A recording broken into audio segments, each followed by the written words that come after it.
And this isn't my... What the fuck happened here? Wait, is there a paper behind here?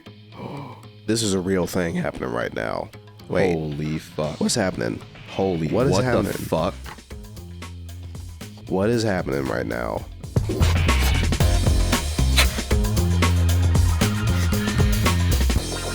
On behalf of our 90,000 alumni around the world, congratulations on your new status as a University of Central Missouri alumnus. It's just another paper that's saying congrats on graduating. You didn't know that was there? No. I just found out real time. I really thought, because you know what? You want to know a fun fact? Is I actually opted out. I could, if I stayed at UCM for one more semester, I actually would have gotten an illustration degree too. If I would have taken, I think, like 3 more classes. Not even a full-time student level. So this isn't my degree. Welcome to the show, where I give you a backstage pass into the life of a full-time freelancer and content creator. And sometimes I hang out with people like Jayvn, who we're talking about being a co-host now. You went to school for graphic design also. I went to school for graphic design. So what's... Bro, I've been talking to you about this for a minute because I'm like, he really didn't like his degree. What happened? I mean, in this day and age, would you say getting a graphic design degree is worth it at this point? No. I teach, right? I teach design students, graphics being one of them. So no, for reasons that I'm sure we'll get into.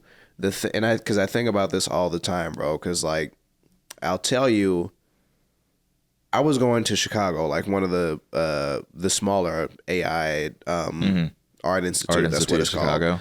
Not the Kanye one, not the big one. Although I would have loved that. It just... I know exactly what you're talking about. Yeah, they had the AIs of like different cities. The Chicago AI. Yeah, we got one in St. Charles. Right? Yeah, I think so. Something like that. I just think of Five Guys whenever I think of ours. But anyway, yeah, so I was going to go there. Then I ended up staying here in St. Louis. I went to Maryville, which was a surprisingly good school. I've heard a lot of good things. Well, and I don't want to harp on them because I don't really want to include them in this conversation. But generally speaking, I would say, especially in 2024, you probably don't have to go for graphic design. Like I would agree with the internet that. is vast, thankfully, versus when we were, in school. But like, yeah, it's actually remarkable the leap that has happened. Because I would say, like, I was still using like Adobe Creative Suite, like CS2, like back when it was just you pay for it and you have it. Yep. Not and it was the one version subscription. Yep. And then I think I stopped at CS6, and I don't know if that was the last one or not. That was the last one, but before CC. I got that one, and then they announced CC. But like nowadays, like it can't be compared to then because now everything is like infinitely rising faster. And like everything is exponentially improving so quick. Back then it was like every year you get a new version of Adobe products and it's like cool. And it's like still, like selections would still be mid and everything. But I'd say the jump from like 2019 to now is crazy. Like once I walked across that stage, I watched everything just like, oh, here's a new update. Here's a new update. Here's a new update. Yep. And then AI tools, Firefly. I'm like, whoa, like what in the world is happening with just graphic design in general? And then Canva happened. Whenever people ask me how I feel about graphic design now, I always tell them it's a secondary skill because, and I've said this on the pod, I'm pretty sure before, but if we look at job titles, if we look at roles in marketing and advertising and that industry, you have like social media managers where one of the required skills is graphic design, like designing social media posts. You have photographers where graphic design is needed because you need photo manipulation. You have, marketing managers that need to know how to do graphic design for internal communications and like, different promotions. It's not its own job anymore, unless you've been at some organization or business for, 10 plus years where like, you've really just carved your way into that role. But like everybody uses Canva. Like whenever I tell people that I design all my YouTube stuff, like thumbnails and everything in Photoshop, people give me weird looks. But I'm like, Canva just doesn't get to that level of detail that I need. Granted, I do use Adobe Express, which is their version of Canva, to make the podcast thumbnails. But that's just because consistency. I can just plop everything in there. There's also Procreate. Yeah. Which, like, huge. Love Procreate. Yeah. Love the shit out of Procreate. I would love some money from y'all, or for my friend here, for my potential. I would just love some money from it. Damn phone. I would love some money from Adobe, please. Yeah. Help me. I always want to quote that, but you know. I'll put a mug here. I'll put something on the shelf behind me. I'll wear some merch. Like, dude, I will wear some merch. I mean, I have a lot of respect for Adobe because of that, I've been able to not only, get a degree, but also like I've been able to make a living, start a business by using those tools. That's just my thought on the thing. Could I have used another software? Yeah, but like, I don't know if there's anything that really holds a candle in terms of, because I use Premiere. Audition is recording right now, and I master the audio in that. Photoshop to design thumbnails. Also just like edit photos to deliver to like clients and everything. Do you have a favorite Adobe program? Ooh. Now, I granted there was a mass like diversity in the ones you've just named, right? They obviously can't be compared. But if we're talking like classic design, Photoshop. See, I'm Illustrator. Makes sense. Yeah. Which I love Illustrator as well, because that's what I made my comics in. But at some point, so I think I learned Photoshop first when, like, my dad, when he was in the Air Force, like, did a lot of like designy things. I don't remember what his specific title was at the time, but he had like the flexibility to create things through the Creative Suite, and this was CS2 probably. So he was like, all right, so I got these programs for you, Illustrator and Photoshop. And I always gravitated towards Photoshop because it just felt easier. Working in Vector was ass to me. But now it's completely reversed. Very different. Like, I love working in Vector because, like, if I can send you this file, I know that it will never, ever get pixelated. It shouldn't anyway. That's true. It shouldn't. That's true. That is a very real thing. That's the sole reason that I like am riding with Illustrator, because it's like I can make this a tiny button. I can make this a billboard on a SpaceX ship. Yeah, like it's scalable, which is like super important to me. But I've been thinking, like you said, graphic design is like more of a skill than a job. That is like, it's kind of damning. Like, yeah, aside from like an art director, and those still exist, right? But even art directors are a bit more involved than just like, oh, I made this thing on my computer and like just printed it. And now think of an art director like a project manager almost. Yeah. Because it's like, and it gets blurred too, because like some people, yes, absolutely. Some people though, and this is when titles come into the mix. It's like, oh, well, I'm gonna titles, bro, semantics. Really, like some people really are art directors. Some people are just graphic designers with fancy titles. You're not wrong. I know. This is one of a few things where I'm like, I know it because for one, I've applied for so many jobs. Oh my god. But also, and yeah, I want to talk about that. We'll get there. I want to talk about that for sure. But like. Another, like, having been part of some hiring processes at this point, or like interview or portfolio review, is like, it just things to learn along the way that it's like, oh, I see. So you're just saying, not you, but you're just saying this to make somebody feel good about their title, whereas you're doing this because you actually want them to do this work. And the key there is to read the fucking description of the job title. That'll give you every single time like the details that you want. Let's get into jobs.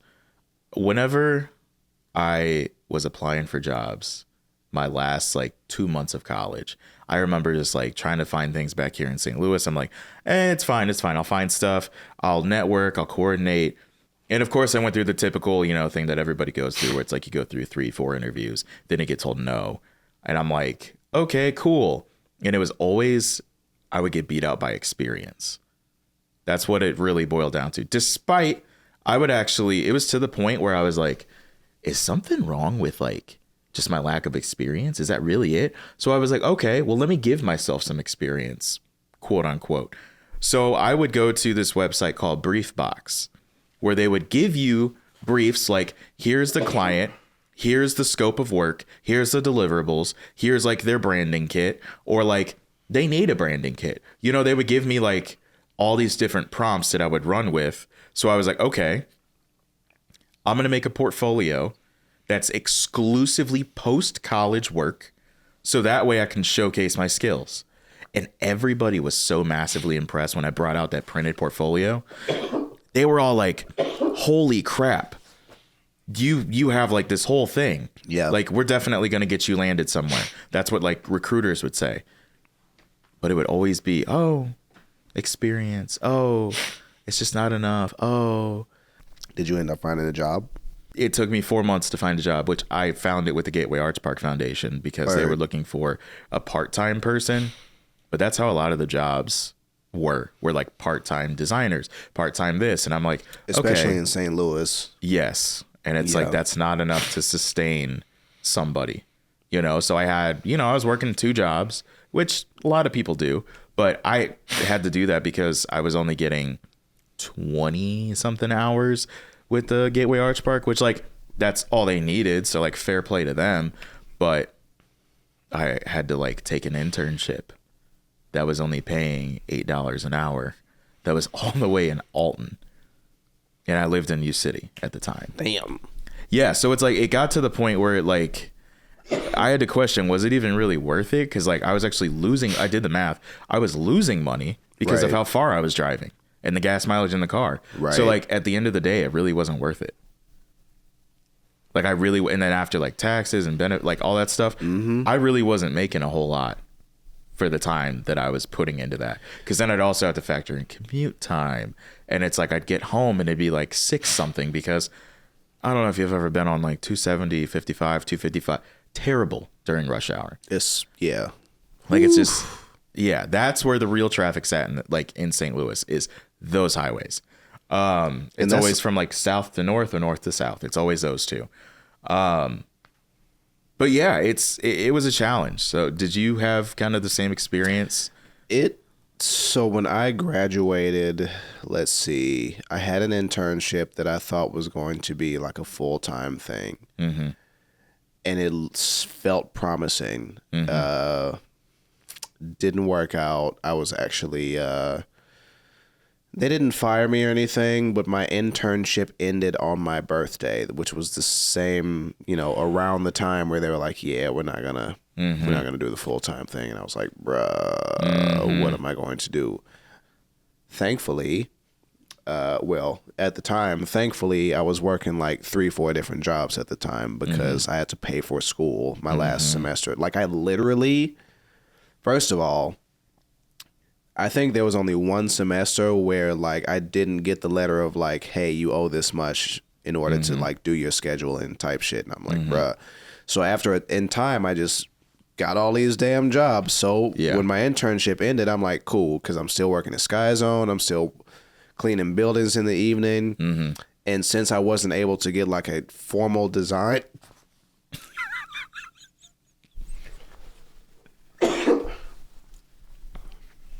That was trash. Since I wasn't able to get a formal design position, I just told the people at Sky Zone Chesterfield at the time, RIP, like, listen, these flyers suck. This sucks. I'm a graphic design student. I would love to do this. If you just paid me X amount more an hour, I would love to do this. I don't need a fancy title change, none of that shit. Just let me do these things. And got my way in there ultimately, but no, it took me, let's see, I was working at Sky Zone and doing some other stuff. Then I had a contract position with New Balance for like a few months, and that was another situation. It was initially supposed to be for like 2 weeks. Oh, wow. But what was a short contract? It was a short contract, but it ended up being, it was definitely like 2 months, at least 2 months. Got paid every week. Like, didn't have to wasn't technically, I don't think, 40 hours a week. So I didn't have to do like all this formal stuff. I just like money every week, which for a 21-year-old, that's kind of the shit. So that didn't end up working out.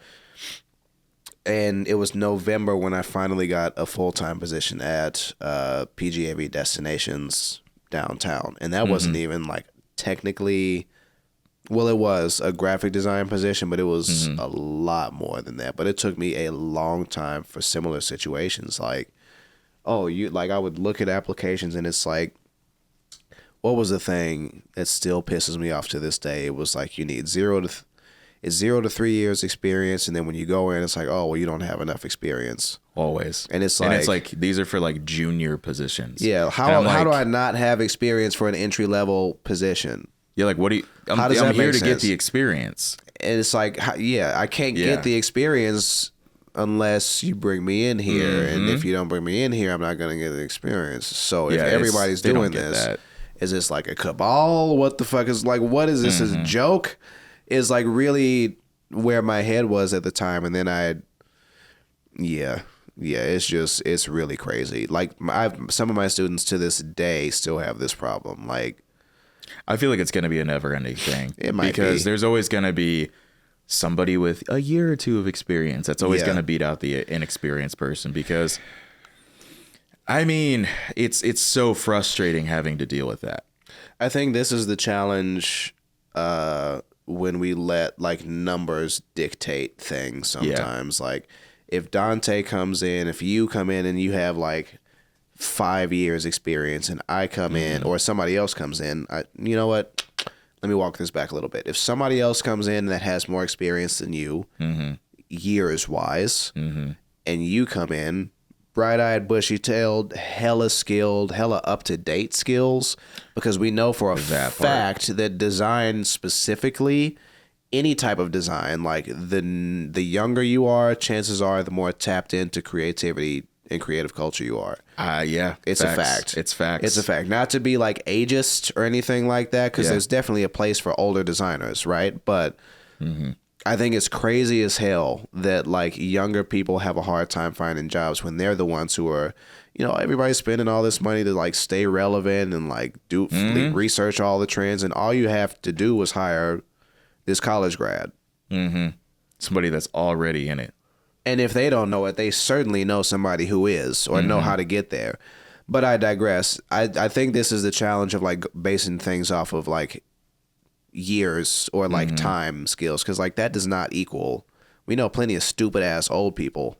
I was about to say that could be correlated with age. It's like just because you're 50 years old doesn't mean that you are automatically wiser than a 25-year-old. Tell me that's not a lesson you haven't learned as an adult. Bro. Yeah. Oh my God. Yeah.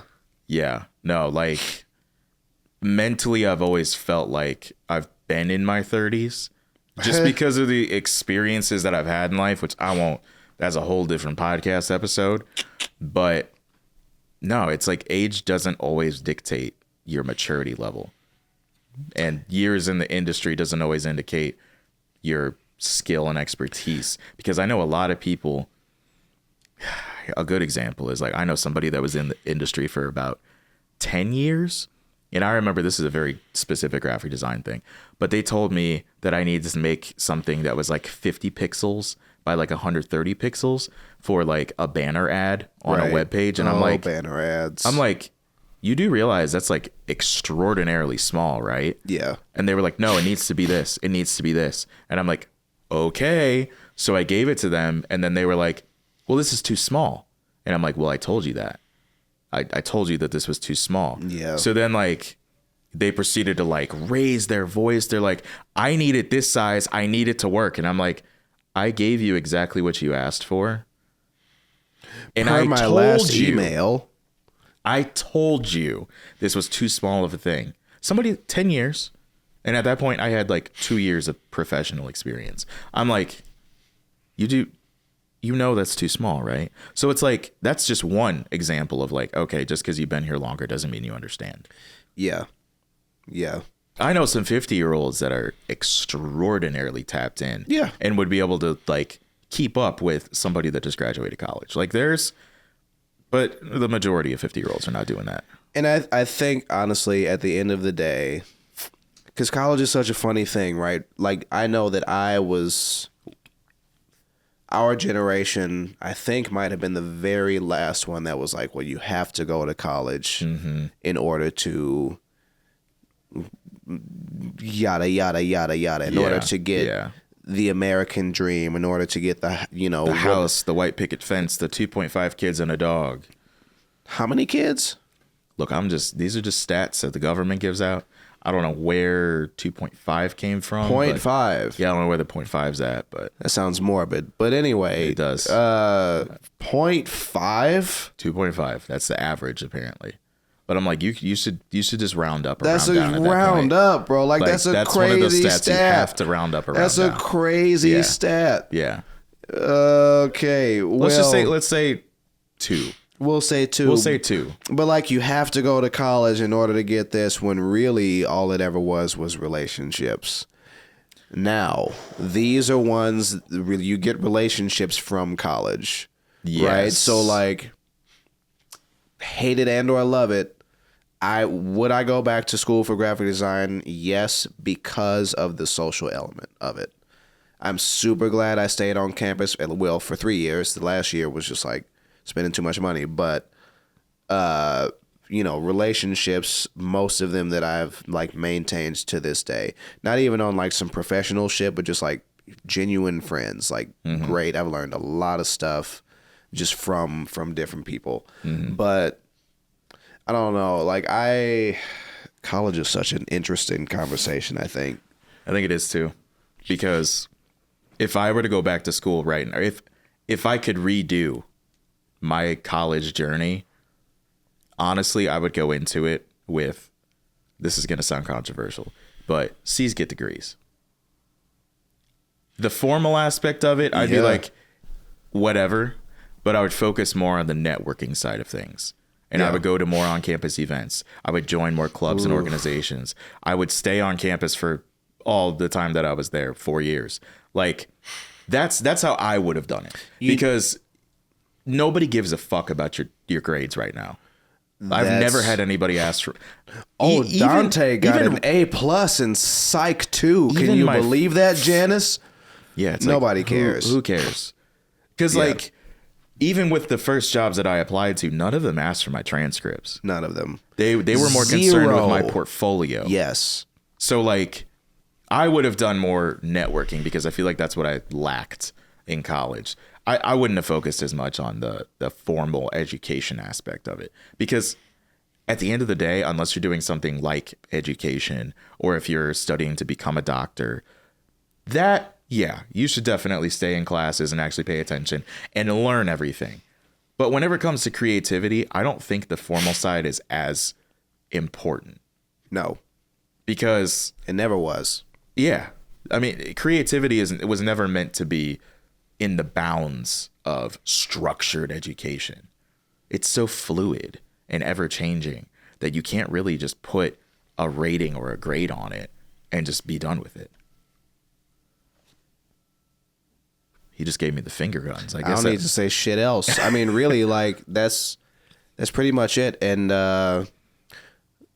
yeah, I really don't need to say anything else. Like, I understand for those of you that are like really passionate about art and history and, just traditional fine arts.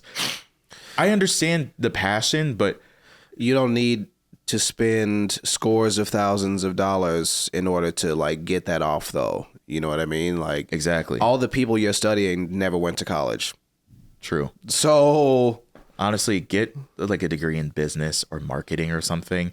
And if you really want to take those classes as your electives, go for it. Or if you want to just learn that stuff on the side, go for it. But if I had to go to college, like if it was just handed to me, like, here's a full ride, study what you want, I would study something like business, economics, marketing, something in that realm. Mass communication, that's a huge one. I've got a lot of double major like communications design students these days, or like computer science. Yes. It's really smart. Yeah, that's the way to do it. Yeah. Like, honestly, don't just have one of these. Like, go for another program. Or if you're going to do this, you need to have another program alongside of it. like liberal arts degrees, nobody's getting hired for a reason.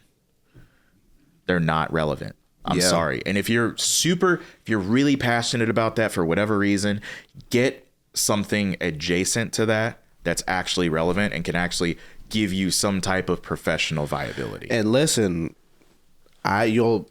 coding, like, bro, coding is. I wish I would have. And there's still time, I understand, but I genuinely dislike coding just because it's like I'll fall asleep. Like, I just don't. Snooze fest. It's a snooze fest, but like that's. If we're going to college to do something that's going to make us money, coding is the only thing that matters. Or computer science and security, like cybersecurity. That's what it's called. Huge. Like, so underrated. Get yourself a government position. You are set for you're life. Beyond set. And you're probably coming out the gate making $250. In St. Louis, $250 literally. might be a little high, but we'll say 100, more like 110. Yeah. We'll say 110, but 110 is solid. But like, even in this day and age, 110 is like, hey, you got it. That's a lot of high point. You know what I mean? That is a lot of high point. A lot of coffee, a lot of high point. You could get it every day. Get a coffee every day. Don't listen to Gen X and all that. Just get your avocado toast or whatever. That's right. Because you can. But I agree. Get a practical skill that's going to make you money. Or go to fucking trade school. Bro. Trades. I'm glad you said that. I'm glad you said that. Look, creativity is always going to be there. But you know what? This building that we are sitting in had to be structured by engineers, architects, electrical engineers. You had a construction crew that put it together. You've got inspectors. You have so many people that went into this. Not to mention even just manufacturing, like all this shit that we are using, the lights, the cameras, the action, the microphones, the computers, all this shit had to be assembled, designed by somebody. Yeah. Not to mention, like, we all use the bathroom. I'm gonna run to the bathroom after this podcast. Plumber's got to be involved in that. What happens if it stops working? What happens if the toilet's backed up? Plumber's got to come fix that shit. Now, when I ask myself the question of would I do college again, when I remember trade school, then I'm like, maybe not. People don't talk about trade school enough. When it comes to like talking about formal education, college and trade school are hand in hand, and people need to respect both. But I feel like trade school is just slept on. Well, I think it's just because what? I mean, ever since the whole Gen X situation, like the college boom, like everybody's been like super pro college and like, we're so smart because we're going to college. We don't need to be a dumb bricklayer. But now, for one, college is way oversaturated, overpriced, probably maybe like in the next 10 to 15 years. But like, yeah, I do think back on it, I'm like, I probably absolutely would have gone to a trade school. That's the way to do it. But I also like work, like I properly love working on stuff. Like I got, oh Lord, yeah, I probably got tools in my car right now that shouldn't be out, but no, but it's relevant. Yeah, it's super relevant. Like there will always, as long as shit is being made, shit will need to be fixed, maintained. That's real. Like cars. Oh my God. Electric, gas, hybrid, whatever. Oh my God. Yeah. Like I know so many maintenance techs that are doing great. Yeah. Just because they know how to fix a car. Not to mention, you could work at like a dealership and then have a side hustle business of your own. That's right. And guess what? They're still smart, even though they didn't go to college. They're hella smart. That's a big pet peeve. Do you know how many people don't know how to change a tire? Bro, they're idiots. Like, I could just call AAA and they could. It's lame. People do not put enough respect on that, bro. They don't, and I genuinely cannot stand when people do that shit. Like, you didn't go to college. You're working at Dobbs now. Oh, but I'm changing your tires, aren't I? So like, yeah, you came here to get your oil changed. Yeah. You can have more degrees than the month of July and still not be hot. You know what I mean? Facts. So yeah, it's Yeah, I'm very pro trade school. I would do that right now. Honestly, if somebody like presented me some type of opportunity, I'm like, say less. Let's go do it. It's honestly, great exercise too. So that's another thing is it's movement. It gets us. Granted, it is a lot of wear and tear on your body. Yeah, but you get wear and tear regardless, right? But like, you gotta choose. You gotta choose because like a lot of desk jobs, you're not getting enough wear and tear. Well, or you're getting a different type of wear and tear. You're getting a different because like when you sit at it, and I learned this the hard way, right? So like when you sit at a desk job, you know, your muscles like form, and then when they form to the sitting position. Then when you stand, your lower back is fucked, your knees are fucked, your neck. They literally call it tech neck, like when your head leans forward. When really it's supposed to be like you're sitting up straight. And, you know, at the risk of this turning into like a medical discussion, like that's something that I've learned firsthand. Like, why is my lower back so fucked up? And in research, it's like, oh, well, do you sit at a desk for more than 8 hours? And it's like, yes. It's like, stop, chill. I've been called out. No, chill. No, but like once I got consistent, I was like, all right. Yeah. So this whole sitting at a desk thing is not great. Plus, I don't know. I fall asleep anyway when I'm just unable to sit for a very long period of time. Yeah, I gotta get up and like move around every now and then. At least every like, even if it's hour just like, okay, change. I'm just gonna walk around. Yeah. Or, I'm just gonna stand up for a bit. That's why I like standing desks. I have one at home. Yeah. Because it's nice to have variety.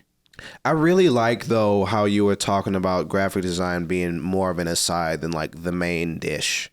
You know, because that makes I won't say I've never heard that or thought about it, but you're definitely the first person who has like said that so concisely in a way that makes sense. I'm like, yeah, actually, because like it's the way Maryville applies the ethos, their ethos to graphic design is it sounds like it's worlds different than UCM's, and that's not a slight to you or UCM or whatever. But it sounds like there's not just a consistent way of handling graphic design throughout St. Louis, Missouri, the U.S., the Midwest, the world, whatever, right? And that... I mean, that just shows that it's a testament to how... It's a fallacy. Like, yes. Like... Yeah. If it's... I was trying to think of a way to say it, but it's subjective, right? Like, if it's subjective, why are we teaching it in like so subjectively?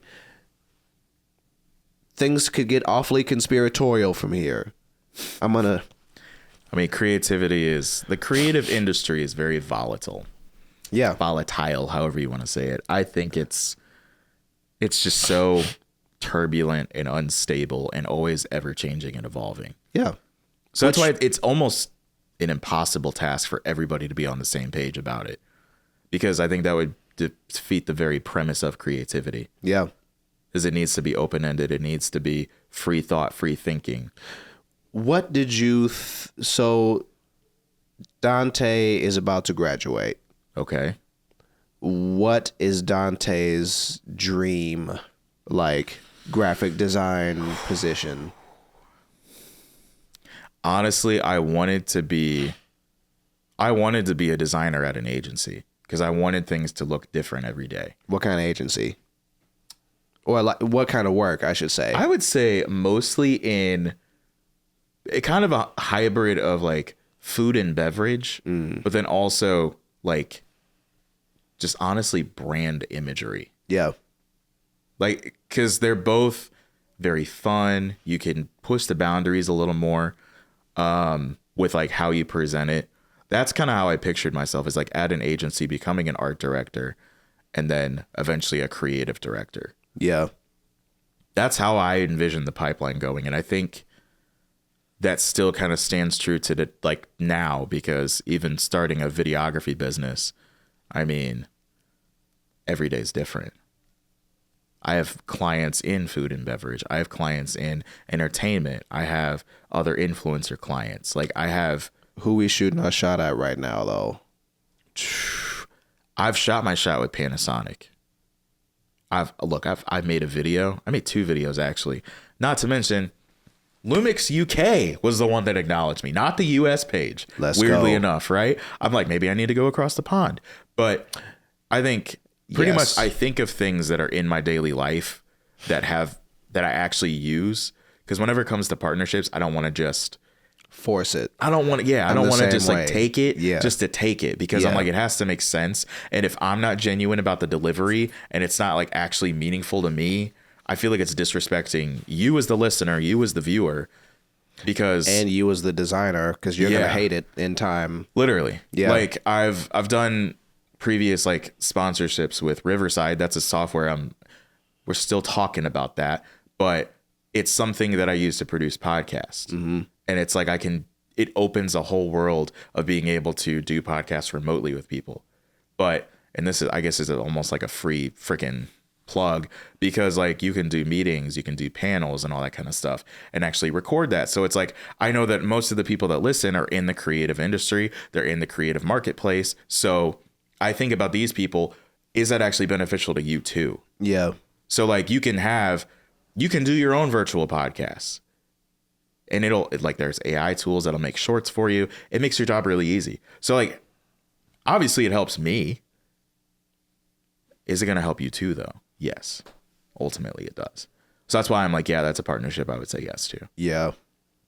Or like Panasonic. I mean, I learned how to shoot video on these cameras. I have a business using these cameras. I'm actually about to go to a shoot in about 10 minutes to go produce a film with these cameras. You know, and then Adobe software that fucking everybody can use. You know? Yeah. Everybody's catching strays on like, come on, let's work together, because it's true. I feel like, I don't know. That was kind of a ramble or a rant, but hopefully that provides some insight as to why I don't have like a ton of sponsors, because I'm very picky. It's gotta make sense. Yeah. I don't want to just take anything and everything, which for those that do that, more power to you. I'm sure you're getting a bag. You're getting a bag. Nah, because, and I appreciate you being nice. And a year ago, probably a month ago, I'd be in the same thing. And really, I can only say this for myself, right? Because yes, more power to you, right? To ease off the gas pedal a little bit. But I do think that we as designers, I don't know, we complain about so much. Mm-hmm. We, all of us, every single one of us, we complain about a lot without realizing just how much power we hold in every situation. Mm-hmm. Like, these brands don't get shit without us making something for them, without us crafting, cultivating, designing, connecting, whatever word you want to use there, that's us. Mm-hmm. In an ideal situation, we're collaborating with a brand and they have at least equal like creative capacity and input most of the time. And I know graphic designers and like art directors know this. That is not the case. Mm-hmm. It's us dictating what the fuck's going on. So I feel like so many of us get caught up like just accepting more or less whatever to get the bag, and we end up kicking ourselves at the end of the day, contributing to societal anxiety and all of that, when really it's just like, and this is something that I've had to wrestle with just a bit, but like, it's like, if you just say no or just don't, pursue money solely, like things would probably be different. And what would happen there is like, these other entities would just follow suit, because they are going, and some entities are like already understanding like, hey, we see that you use our product. We're over here in the UK, but would you like to take a trip across the pond? I hope you get this email one day, because you deserve a trip to London. But like, I think these are the types of relationships that we ought to have from like the agency perspective to agency, in-house, freelance. I know there's at least like 2 other types of positions, but like, I think like true creativity comes out even. Like everybody wins when we're able to properly connect with each other and the mission and the brand, product, service, whatever the fuck the thing is, right? Like, and this is what I tell my students too, right? Like, this is not by any stretch, I think, a profound thing, but now we really have to wrestle with this because, I mean, for one, we got AI. and I don't necessarily want to use all our minutes on AI because we'll find that everywhere else in life. We could talk about that in a separate, That's a separate thing, but like, yeah, it gets your money, but also, you know, like know your audience for this stuff. Know your audience and know what you want to do. Yeah, honestly, like, what do you want? Like, at the end of the day, you know, not everything is for sale, but everybody pays a price for something. Mm-hmm. So like, unless you figure out that whole like fountain of youth situation, which good luck. Yeah, and if you got it, sit on that and don't sell it. But like, I don't know, like do some cool shit. Unless you do want to sit and make banner ads, these people exist. Yeah, I mean, it's all good. And we need them.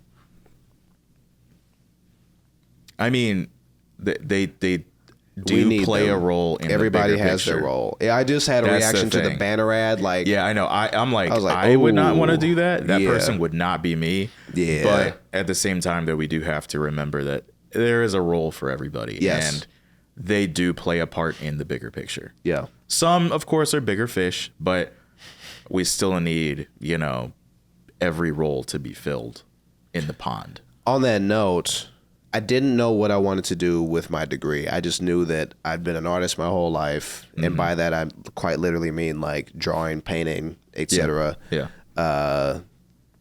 And I knew that just trying to be an artist at the time, joke's on me now, but like at the time I was thinking like, I can't just be an artist. Like the whole starving artist bit. I felt that same thing because my first major was illustration. And then we've got, you know, parents or caretakers who are from previous generations who are absolutely reinforcing that. Oh, you're lucky if you have, not absolutely, but you know, I think at best they're like, all right, you can do this, but also think about money. Anyway, which you should. Yeah, you absolutely should. It's a practical thing to say. I'm not slighting that whatsoever, right? Yeah. But this is really to say, like, I found myself wanting to do things that other people wanted to do. Like, oh, I want to, you know, work at not you, but like I wanted to work at a firm or so and so. I was thinking like, oh, I'm going to Nike. Like, if I'm going to do this, I'm going all the way. Like, I'm going as high as I can possibly go. I'm going to either Nike or, no, there was no other option. It was Nike. Or probably some other like shoe, maybe Adidas. Well, maybe. But I thought for sure, like, yeah, New Balance. I'm going, well, then that was an accident through like a temp placement agency, which was crazy. Or New Balance. Bro, they told me New Balance was, oh, we got a position for you with New Balance. I said, like the shoes? Like, right? Sometimes like you get those like, oh yeah, it's with these people. I'm like, huh? Yeah, and I'm like, what they said, oh, they got an office out in Sunset Hills, and I literally said, where are you talking about? Because I went to Kirkwood, and I know this area, and I've never seen, and they told me where it was, sure as shit. Office was right next to Panera's now old HQ, which I also learned was out there. You know what? I remember that now, because Bro, it's right there. I did interview with Panera. Yep. And they've moved since, that. Right? Yeah, but big ass building. But no, it's a huge building. Behind the Home Depot, where RIP Fuddruckers, bro. But like, you know, where that whole complex was. But this is to say, I came to realize that I didn't want to do any of that, but I still wanted to like use my creativity for something. So I ended up like getting into the more like social entrepreneur, social design for good realm at the time. And it turned out at the time that was not a very developed scene. Like, I literally did a portfolio interview with, what was that? The AIGA student conference at the time. And 2 out of the 3 people that I talked to were like, yeah, you don't really belong here. And I'm black at Maryville, so I'm thinking, the fuck you mean I don't belong here? And they were like, well, what I mean is, like, your work would not necessarily fit with any firm here in St. Louis. Like, you should go pursue something outside of St. Louis or start your own thing, because this category does not exist here right now. And, now here we are in 2024 where not everybody, but like we got a lot of social leaning, climate leaning things. But at the time it was like, so I think that's partially what's informed like my path outside of work is because to your exact point, like I don't want to just go get a job at a design job at some old place. Like I want to find some type of purpose and function within that I feel satisfied with. And New Balance was fire though. I'm not gonna lie. New Balance was hella fire. Yeah. No, and they weren't even cool to wear at the time. Now here they are back again, but he had like a part in that. He was part of the trend setting. Bro, I was making banner ads. Yeah. High key. No, I think environment is another factor that kind of like determined, like it's really both of how our journeys went. Is like being in the Midwest, it's not as, I don't want to say developed, but I think it's just lagged behind. It's not as robust. Yeah. It's a slower lifestyle, and with that also you get slower moving trends.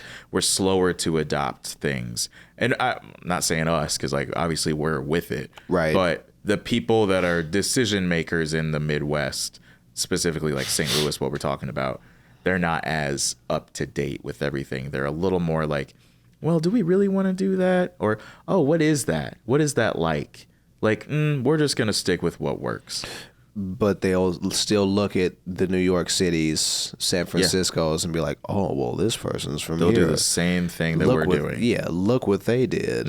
Yeah, it's a funny little dichotomy they got going on. But, like I think, especially in the design space, like, a lot of F&B, a lot of, let's see, Anheuser-Busch, Monsanto / Bayer, etc. Like, it's changing though. At least in the past, I would say a post-COVID, we've been changing for sure.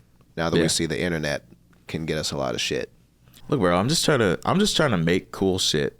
All right. He said, I'm just here so I don't get fined. To make some video. I'm just here so I don't get fined.